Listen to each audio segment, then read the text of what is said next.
رمضان المبارک کې پړومبای شپه باندې الله جل جلاله سرکش شیطانان چې کوم دی او جنات داود کلک وتړي دوزخ دروازې الله تعالی بند کی د جنت دروازې کولاو شي او आवाज کون کې आवाज کوي اے لټون کې د خیر وړاندې شه نور و محنت شروع کا نیک اعمالو نه چې کوم دی غا توجه ورکا او یې لټون کې د شر ګناهونو کون کیا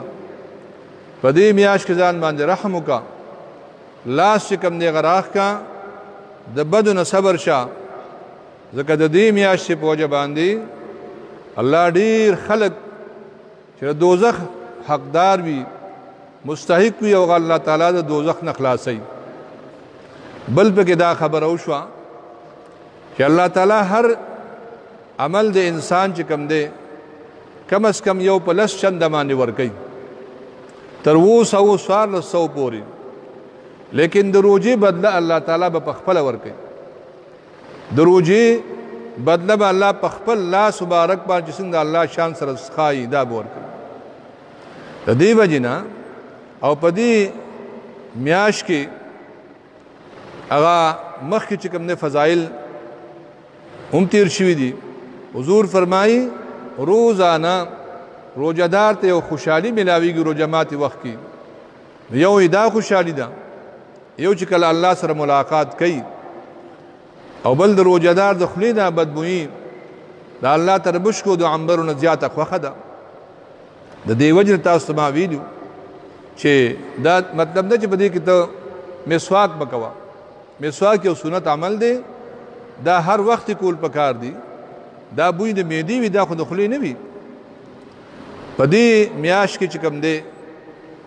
پکار دی چې هر انسان د فحش بیهوده خبرو نه ځان بچ کی که څوک ته بدرد وی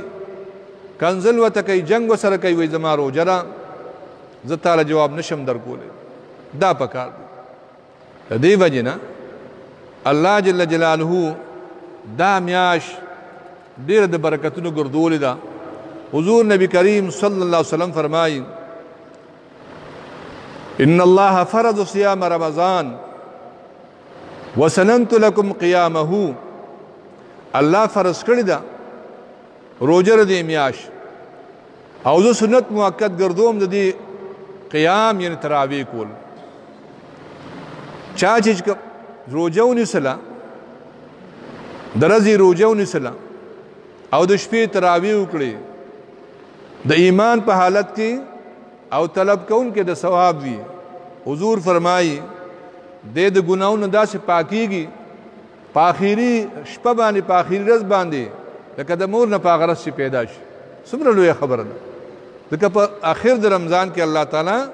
هغه خلکو د لپاره اعلان کوي باقاعده چې کوم خلکو د روزي نسلی وي او د دې تراویح چې کوم دی هغه کړی وي هغه تراو بارکه د درې خبرې کوم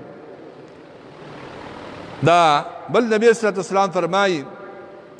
چې چا د رمضان روزي ونسلی د ایمان په حالت کې او